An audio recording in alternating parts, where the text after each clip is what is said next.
Morning session is Arnaud Debussche from Rennes, and he'll talk about existence of densities for table-like driven SDEs with Hölder continuous projects. Okay, thank you, Annie. So, thank you for the organizers. It's a pleasure to be back here. And I apologize because I couldn't be here before this morning, so I missed the first day of the conference. And I apologize because my talk is not on PDEs, it's on SDEs. But in the aim of the conference, I saw the word Levy-driven equation, so it should be okay. Okay, and so joint work with Nicolas Fournier within Paris 12. Okay, so as the title says, I consider Levy-driven SDEs. So for those who don't know, I will recall very briefly what Levy noise is. And we want to know if there is a density. So it's a very classical question for stochastic processes. And what has been done, there are quite old work by this classical work, Bichler, Grave-Roja code, and then Picard. And they generalize Maliavin calculus to this kind of equation. So they in particular need that the coefficients sigma and b are smooth. And we are interested in situations when sigma and b are not smooth. Okay, so we cannot use Hölder Maliavin calculus because we cannot we don't have any Maliavin derivative. We can use, even in the case, Picard treats very rough things, but only in the noise, not in the coefficient sigma and b. So the original motivation of the work is due to Nicolas Fournier, who is really interested in this kind of work because he wants to apply this, he wants to develop new method to prove existence of densities because he wants to apply it to a Boltzmann equation. So Boltzmann equation is a non-local PDE, and when you treat, when you forget about the transport term, so it's the homogeneous Boltzmann equation, you have a representation formula for the solution, probabilistic representation formula, which is of this form, but it's slightly more complicated because Z depends itself on the law of the solution. So this is called the nonlinear stochastic equation in this theory, and the coefficient sigma is very rough because of what's the so-called, I don't remember the terminology, but anyway, they are very rough coefficient in here. So that was his main motivation, and he's been working very hard for years to understand this kind of thing. On my side, the motivation is quite different because it was originally with Marco Romito. We wanted to understand how to prove existence of densities for SPDEs where Maliavin calculus cannot be used, but for other reasons in general. It's mainly because we don't have moments, and formally we have Maliavin derivatives, but once you want to take moments, you're dead because you have exponential of the solution, and typically in infinite dimension it doesn't work. So we wanted to have another method, much more robust, who could go to this kind of situation. Okay, so to explain the method, I start with the Brownian motion because for me it's much easier. I didn't know much about Levy processes before this work. That's why I enjoyed this work.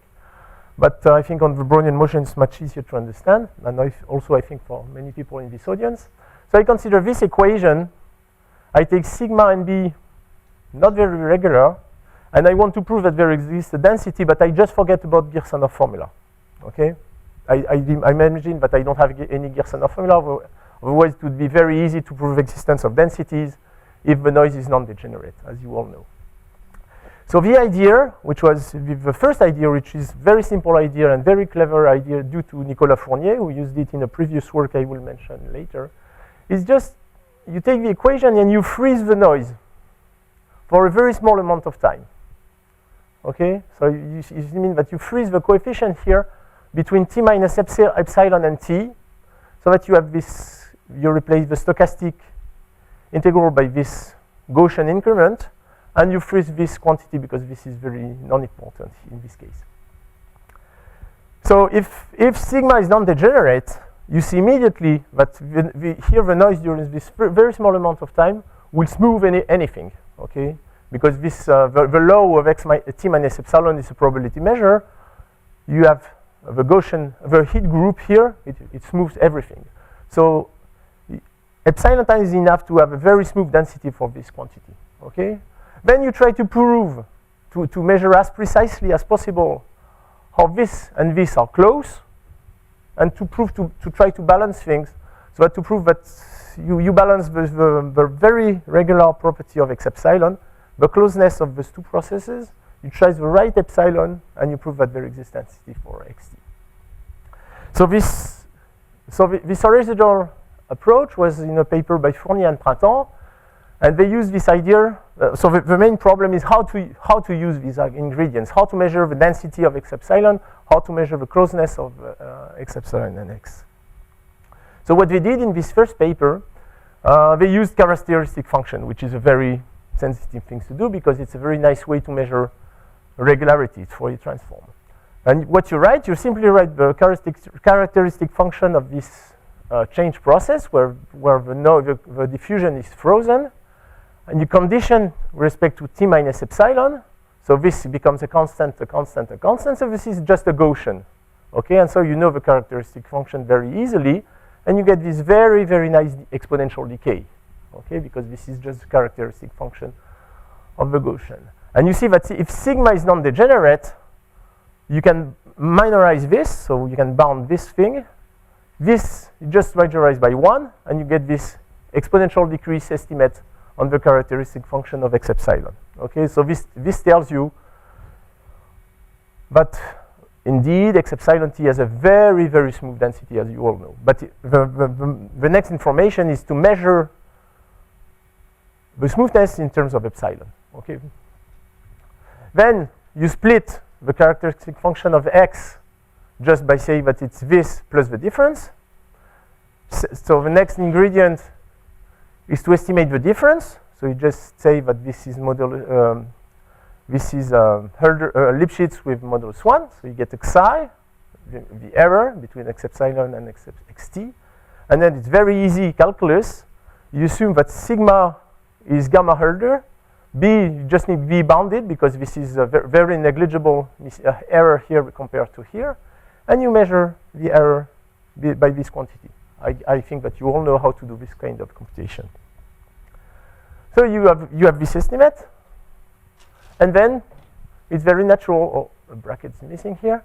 You choose epsilon to minimize this quantity because you want this to decay with xi.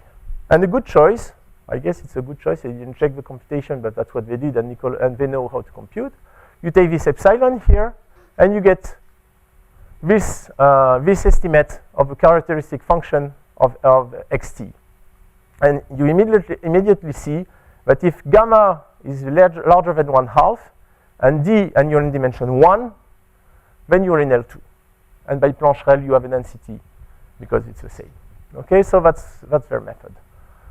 And so this method is very, very powerful. So it can be extended to many, many different processes, Levy processes, infinite dimensional processes. But the restriction is that they only can treat dimension 1. So they treat only marginals. Okay, so they have to project everything in dimension 1 because of this restriction, but this quantity cannot be integrable in any other dimension because gamma is at most 1. Okay. So this was the main restriction of their method, so the application was quite restricted. But what we observe, and that's what the starting point when we discovered this paper with Marco Romito, is that in fact you lose a little bit because it's in L2, but if you look at this quantity, for instance, imagine that gamma is 1, that you have a Lipschitz diffusion, then you see that you have too much here, okay, because you need 1/2. So it tells you that you have almost 1/2 derivative, okay, because by Plancherel. So in fact, you lose some information in this approach. So the very natural idea when you look at this is to say, okay, so we need to try to get some information on the derivative of the density, and to go back to the original Maliavin approach and to use integration by part somehow, okay. So we go back to Maliavin calculus, and we do some integration by part. But since we don't expect to have very smooth density, we do discrete integration by part. Okay? So you just write this. So you take the process, you translate it, you write it. This is, imagine that you have a density. This is formal computation. Okay, of course, you need parentheses here. You do discrete integration by part. And if you're able to prove this kind of estimate, in Maliavin calculus, you take derivative here, and you get you get bound without VH. Then formally, this gives you this, that the density is in L1, and you can measure the increments in L1 by the power of h. Okay? So if eta is very large,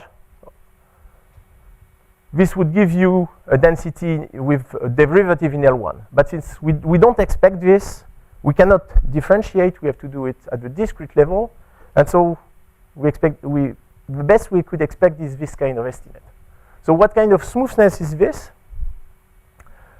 When you go to the classical functional analysis book, and you find that it's a Bezoff space. Because you can measure, if you take a BS1 infinity, I'm sorry for those who don't know what Bezoff space is, but that you don't really know. There is one Bezoff space, which is BS1 infinity, which is exactly this norm. Okay, you take the increment of the L1 norm, you divide by h to some power, you take the supremum over h, and this gives you the smoothness in BS1 infinity. Of course, the usual definition of Bezoff spaces is not this one. It's in terms of Littlewood-Paley decomposition and so on, but it's equivalent. So we have some smoothness if we measure in these Bezoff spaces. And the good thing is that Bezoff spaces, they are not Sobolev spaces, but almost. If you lose a very little, anything, you take S tilde equal to S minus epsilon for any epsilon, this space is better than W11. Okay, so you have something which is, sorry, not 1,1, S1, of course. You have S tilde regularity in L1. Okay, and so you can use Sobolev embedding.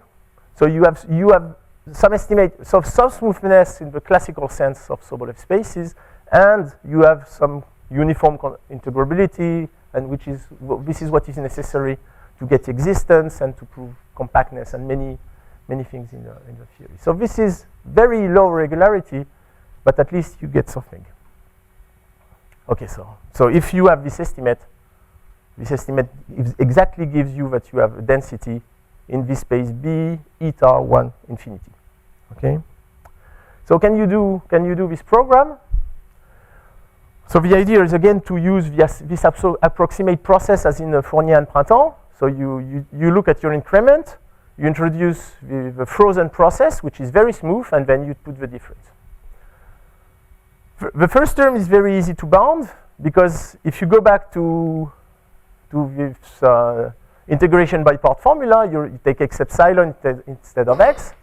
You see that here you'll have a density of the Gaussian process, and this has one regularity, or the one regularity if you lose the time to the power minus 1/2. Okay, so this is the price to pay to have Gaussian regularity on time epsilon.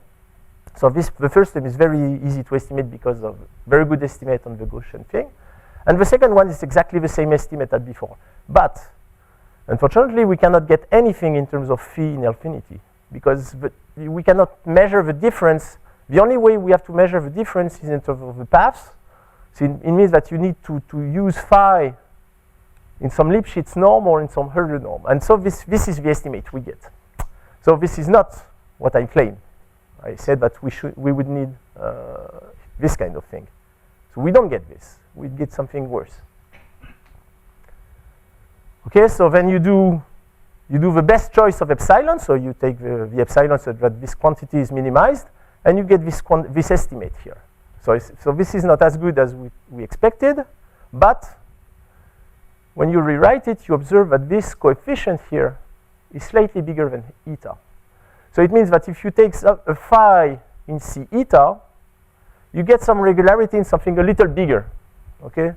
And then you do, this is a very, it's quite easy functional analysis lemma.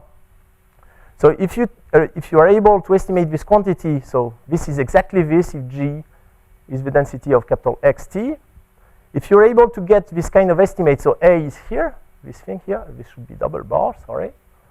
And if A is bigger than eta, so it's if you feel that you gain something, indeed, G has to be in the Bezoff space B gamma 1 infinity with gamma equals to the difference of regularity.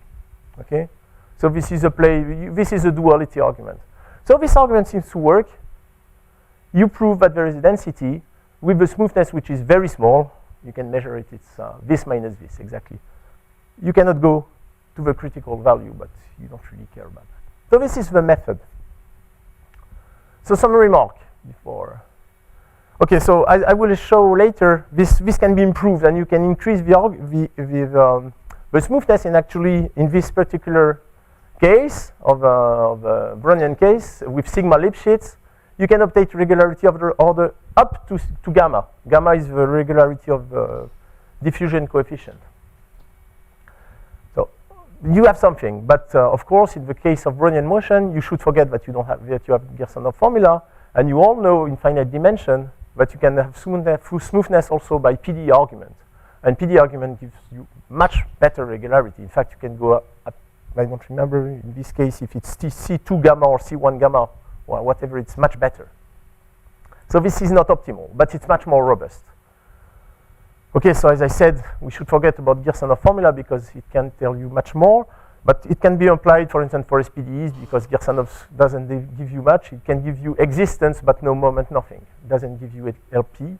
And as I said before, we have applied this method for an infinite dimensional equation. Okay, so what about the aim of the talk? So Levy-driven SDEs. So now I define what kind of processes I take. So I take a Levy process ST. I want pure jump processes, so I assume that the characteristic function doesn't have any quadratic part. I don't have any Brownian motion. And I take processes of this kind. Okay, so it's compensated for a small jump, so that I allow path with very small jumps. Processes with very small jump. I take this equation. I assume that there is existence. Because of the condition I will take on B and sigma, it's not clear that we always have existence. I assume that there is existence, at least in the weak sense.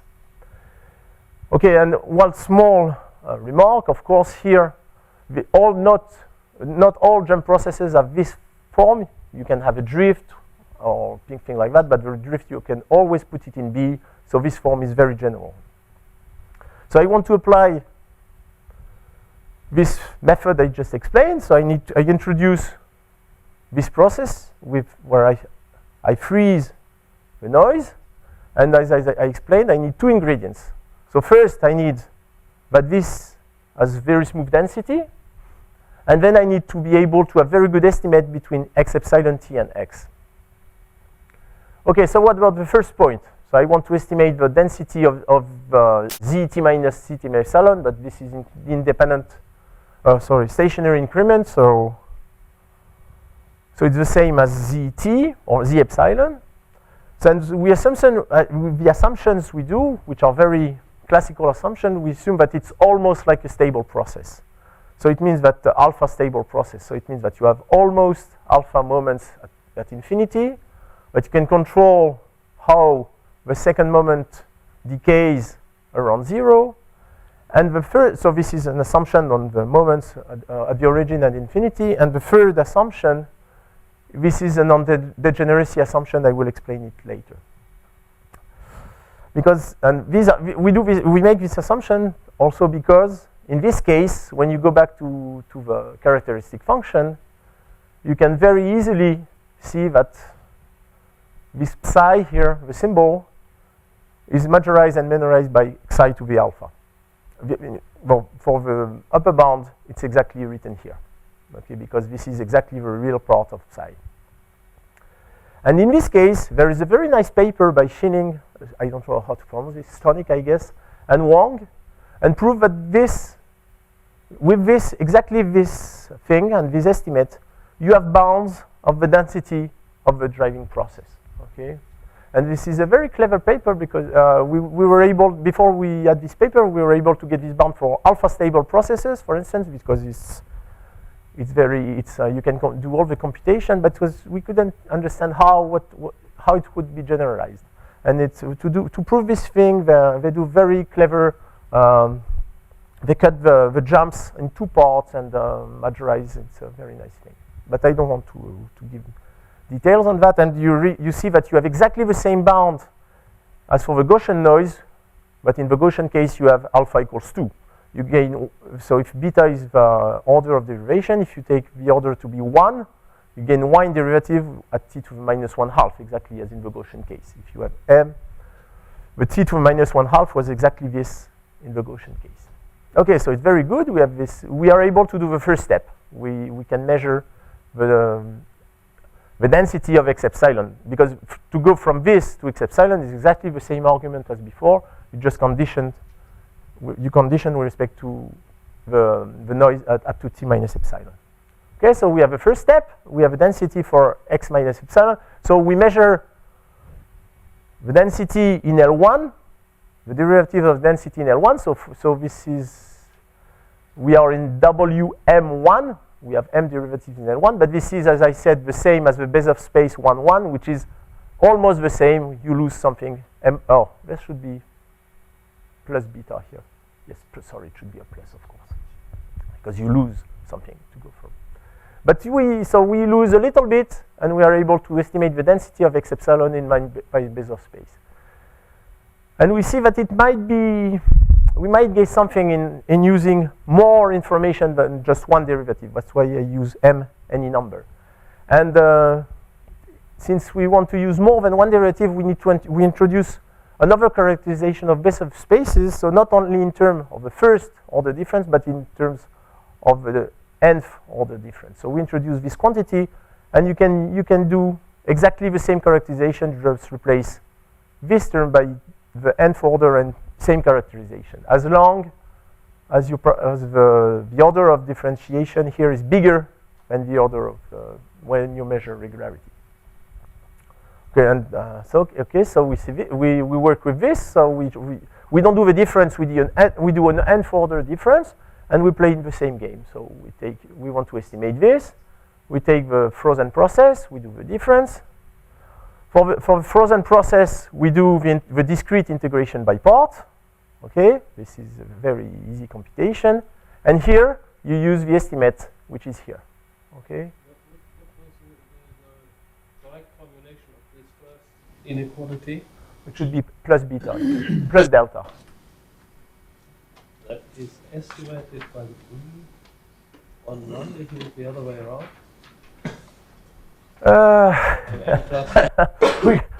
If I write it down, I will have it correctly in a second. Okay, you just because the definition of B11 is that you want this quotient to be integrable against dh over h to the d. So you need to have a slightly more. So I can give you the correct one once my talk is over. Okay, but I guess it should be plus beta because you lose some regularity to go to B11. You need a slightly better integration. I'm pretty sure it's this one. And the inequality. No, this is the Q index here. Okay. Okay. It's not the P. Well, anyway, it's not. We can use delta. We can. Okay, so back to this thing. So I do my integration by part. This here is measured exactly by the so it's, let's say, plus or minus. Okay, and we'll agree on this. So you can estimate this, and okay, well, I plus or minus everywhere. Okay, so you can estimate precisely the first quantity. Okay, just do discrete integration by part and measure the regularity of the density of the frozen process. Okay, and then you have the difference here, and then you do the same same game as in the first order. This you measurize this by the Hölder norm of phi and the error that you commit when you replace x by x epsilon. So the next step is to estimate this quantity here. Okay. And then you have to treat two cases. So first, if alpha is bigger enough, then you do exactly the same. You take this process x, and it works. You do classical stochastic calculus, where it's stochastic classical calculus with Levy-Noise. So for me, it was not classical at all. I had to learn, but it's not so difficult. And you have this kind of bound. Okay, so now it's slightly more complicated. You have the Hölder norm of B, the Hölder norm of sigma, and they interact in a strange way. And the next thing also is that with Levy noise, you have another problem that pops up, is that you don't have all moments, that's well known, so you can measure moments up to alpha, and not higher. Okay, and this bound is still okay if, so theta 2 is the regularity of B, and we have a strange convention, is that if we can take B only bounded, not continuous, and in this case we set theta 2 equals 0, okay? So theta 1 is the regularity of sigma, so I take kappa to be the minimum of these two quantities here, okay, multiplied by alpha, and I get this bound. This is just a rewriting of this bound plus this bound, okay? So I play the same game now. I take the epsilon, the best choice. For each h, I choose h. For each h, I choose epsilon. I do some optimization, and I get this kind of estimate. And this is where I see that I choose n. I used more generalized form of this base of spaces, because the bigger n is, the better lambda n is. So we gain something by using more regularity on the driving process. And we see that we can go up to kappa eta, almost. So I use my previous lemma, which is here, and which is still true if you have n here. So I will have a regularity which is the exponent here minus here. And so what I see is that I can go up to kappa eta minus eta. Eta is arbitrarily close to 1, so I can go up to kappa minus 1. Okay, so the regularity is the minimum of theta 1 and alpha plus theta 2 minus 1. So in particular, if you see that if alpha is strictly bigger than 1, you can take theta equals 0, for instance, bounded drift, as in the Gaussian case. If alpha equals 1, you cannot. You have to have some you need some regularity on the drift term. And on the diffusion term, well, which is not diffusion anymore, but on the coefficient of the noise, you need theta 1 to be strictly positive, because 1 minus 1 would be 0, and you don't have anything. Okay, so that's the first result. So when alpha is less than 1, this approximation is not good enough anymore. And this is quite easy to understand, because the increment here, it's maybe my understanding of this is wrong, but it works this way in this case, because the increment of this, because it's very small noise, it's not negligible in terms of dt anymore. So if you do this, the error you commit in this term is much bigger than the error you commit in this term. So this approximation doesn't work anymore. You need to do something more clever. So you need to have a better approximation even in the drift term. So and the problem is that there is some drift also in the noise, because in the noise you have the jump part and the drift part coming from the compensation. Okay, so you need to take off the compensation now, which is a finite integral in this case, and then you have a true drift term. This is a quantity that you need, where this is the true drift term, and y is the true drum part. Okay, and you rewrite the equation in terms of these two things. And you know that you have to do a better approximation here than here, okay? Because otherwise the error is not good enough. So what you do is that you integrate exactly this part, okay? You integrate exactly the deterministic part, and then you do the same thing for noise part. So this is wrong, because you don't have any solution for this, but you can do it. There is a way to do it. In fact, what you do is that you do an approximation of this quantity, because you don't have a solution. Well, B is continuous, so you have solutions, but it's difficult to have a measurable one, but it's easy to construct approximate measurable solutions. So what you do is just you replace this approximation by an exact approximation of the deterministic part. And then you go back to stochastic calculus and you get this estimate, which is quite complicated, but this is what you get. But you have something, because the good thing is that, okay, this is more complicated, but the epsilon is still, you construct it in a way that it's still ft minus epsilon measurable. So since you condition by ft minus epsilon, just forget about it. And anything here which is ft minus epsilon, as long as you get a good approximation, is fine. So we have this estimate. Okay. So Can I see again this Waterloo fast? oh yes, so this is the estimate between this process and this, because here the error between v epsilon t and the deterministic solution is very small now. Okay, because if you do it as before, you would get a dt, which is you would get epsilon to the 1, and this is worse than this. This is a problem. Okay, and the second thing, as I pointed before, is that beta is not big. It's not big because you don't have moments bigger than alpha as usual with Levy noise. Okay, but it's this kind of estimate. Okay, and then you play the same game. Exactly, I didn't write the details, but yes, you play exactly the same game. So you plug this into this, where was it? Into this estimate here, so that you'll have epsilon to some power, VH. You choose the right epsilon, you minimize on n, blah, blah, blah. And then finally you get k minus 1, but now you get the alpha, because you cannot take any, you remember in this situation for alpha between 1 and 2, I use this. I said kappa eta minus eta, so it's kappa minus 1 times eta, and then I say I take any eta close to 1.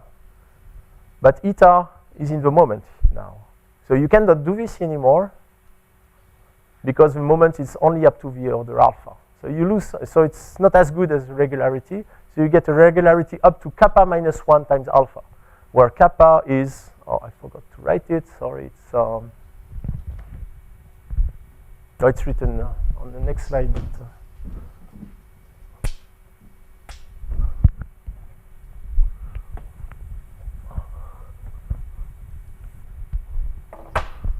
kappa is just the exponent which is there. So it's 1 plus alpha theta 2, 1, sorry. The minimum of this, of alpha plus theta 2, and of alpha over 1 minus theta 2. Okay, so it's very similar comment as before. Okay, and you need this to be bigger than 1. So it means that in any case, you cannot take theta 2 equals 0 because alpha is smaller than 1. And this to be bigger than 1 is exactly as the same as this bigger than 1. Okay? So we always need regularity in the drift term, which is very natural because we need to do a good approximation in the drift term this time. So we need to understand more how to approximate the process by changing the drift. Okay, and so the result is that we get this thing. Okay, so this is the basic idea. And then we can refine the argument. And because we want to treat equation and where the noise is not necessarily non-degenerate, so we want to treat the case when sigma is non-invertible.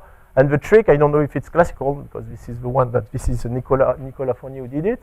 And you define everything by the norm of sigma minus 1. Of course, if sigma is non-invertible, 1 over sigma minus 1 is 0.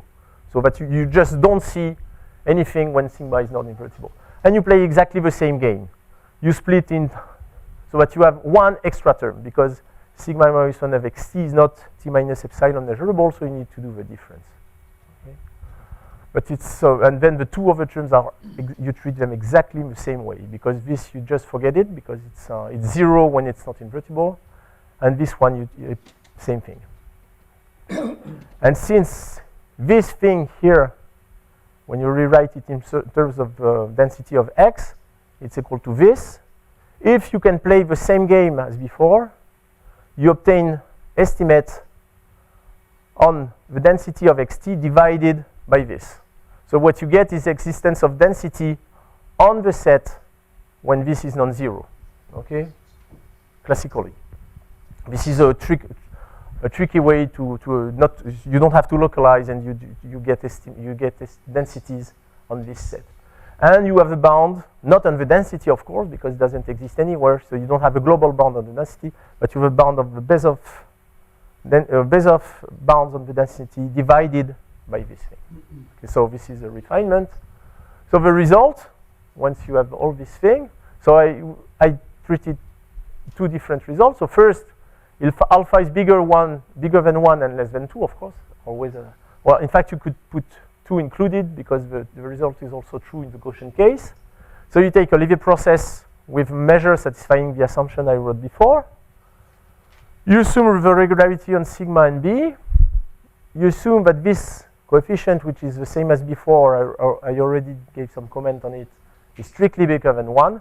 Then you have a density on the set where you have noise, and you know that the density, when you multiply it by the inverse of the coefficient, is in the Bézard space.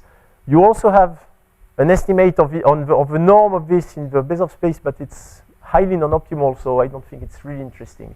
You get 1 over t to some power, but the power is not optimal at all. You certainly don't get the optimal power. Okay, when alpha is bigger between 0 and 1, so it's slightly more complicated because now we need to consider sigma and the true drift. So recall that b is the drift plus the drift contained in the noise. Okay, the compensated drift term. Okay, it's here. And the assumption is not on b, but it's on b tilde. This is very natural. And so you need that b tilde is theta 2. And you need that the condition is here. So you need alpha plus theta 2 be bigger than 1. So this is exactly here. And you need that theta 1 is strictly positive. These are the two conditions. Then, same result as before. You have a density on the set where sigma is invertible. And you have regularity once you multiply by this coefficient. And you have a base of bound, exactly the same thing as before. You have a bound in terms of negative power of t, which is highly non-optimal. Okay, so now I want to give just few comments on the assumptions. So first comment is these are the assumptions on the Levy measure of the driving process. So the first term is the third assumption is very easy to see that 1 minus cosine this is almost squared. Okay, but you can this plus this is equivalent to the third one. So this is slightly more classical way to see the third assumption. And from this, you see that what you need is that in M, in the super, so zeta of here is anything in modulus 1. So you see that this can be satisfied. For this to be satisfied, you need that the support of M contains a basis of RD. Okay, you need all directions in the noise. Otherwise, you wouldn't be able to bound by A, otherwise you would have the directions where this is 0.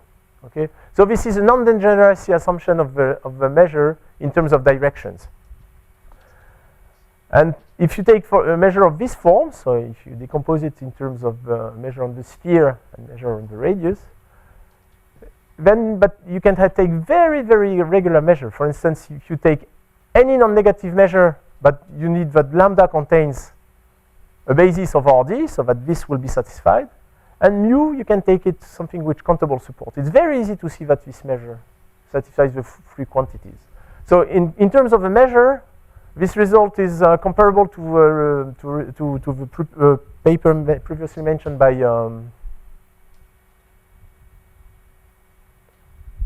Picard, who considered such type of measure, but it needed smooth coefficient. Okay, so another comment.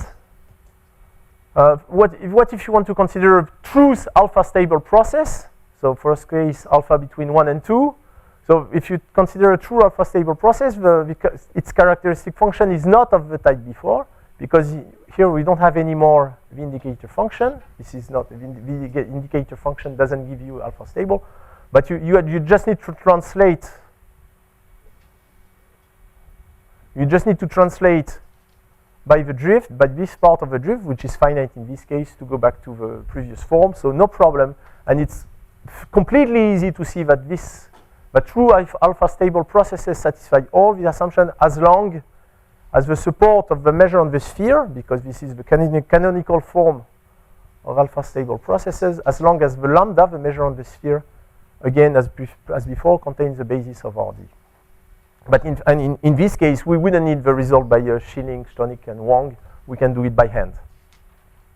Same thing for alpha between 0 and 1. In this case, you don't have the drift inside the characteristic function. So if you want to use our result with the canonical form of the drift we have, we need to add the drift. Okay, which is kind of stupid, but it's a way to write it because we add it and subtract it. But okay. But anyway, you can treat alpha stable processes in any alpha equals 1. You can do whatever you want. Okay, and next thing. Just the first assumption, this is boundedness of moments at infinity, but large jumps doesn't give you a density. You use small jumps for density, so this is not a very useful assumption. You can get rid of it as long as you have order 0 moment. The measure is finite at infinity, but you use a truncation argument, and in this case you get existence of a density under exactly the same conditions, but you lose the base of estimate. You just prove that that you have equivalence of a measure. Okay, and so there is one more comment. Okay, yes. So there are 2 negative parts in our result. No, the first positive part is that apparently, but this is, I quote Nicolas Fournier, who knows the subject much better, apparently it's the only result of existence of density with very low regularity, but we have very, very bad smoothness. Okay, it's highly non-optimal. For instance, if there are results with PDE argument, I've discussed with Guy Barle about it, worked a lot of this subject, they proved Hölder regularity, but the drawback of their method is that the statements are, if I have a continuous solution, then it's Hölder. So, but nobody is able to go between our Brezov thing and continuous argument. So there is a gap here. Nobody is able to prove that there is a continuous solution with in our case. So this is a drawback, and so low regularity. And the second drawback is that it would be nice. So these assumptions here tells you that you have a noise almost like alpha stable of noise in any direction in RD. It would be more satisfactory to be able to treat a system, for instance, with alpha stable in one direction, alpha stable with another alpha in another direction, and so we would need. It says that we would have those assumptions, but with different alphas here. We could treat it, but it would be pages of computation, and we didn't have. But we thought it was enough. Okay, I will stop here. Thank you for your attention.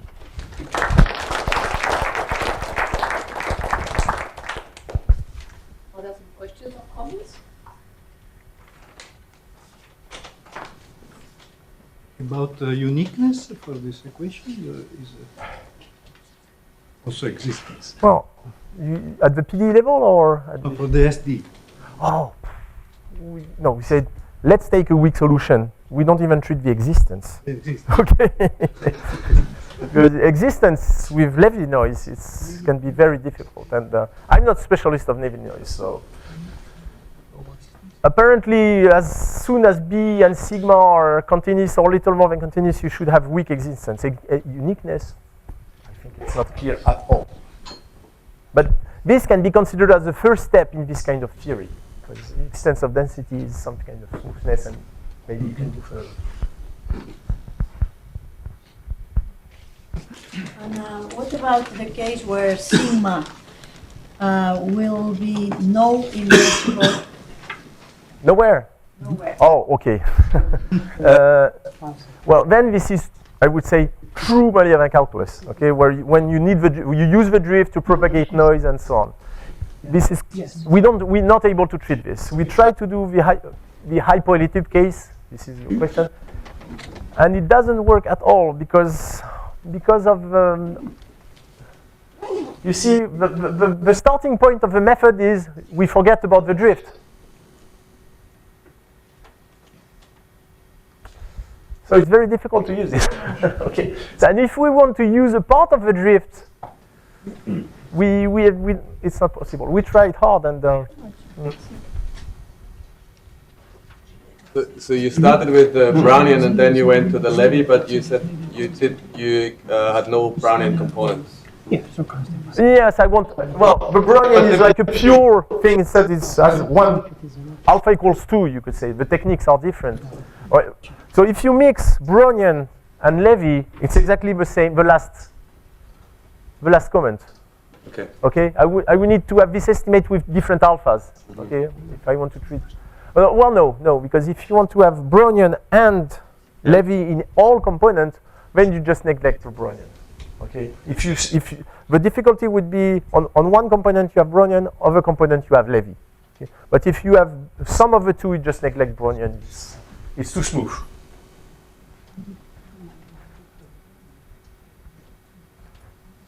All right. Well, let's thank all those, Arnaud again, and all the speakers of this morning's session.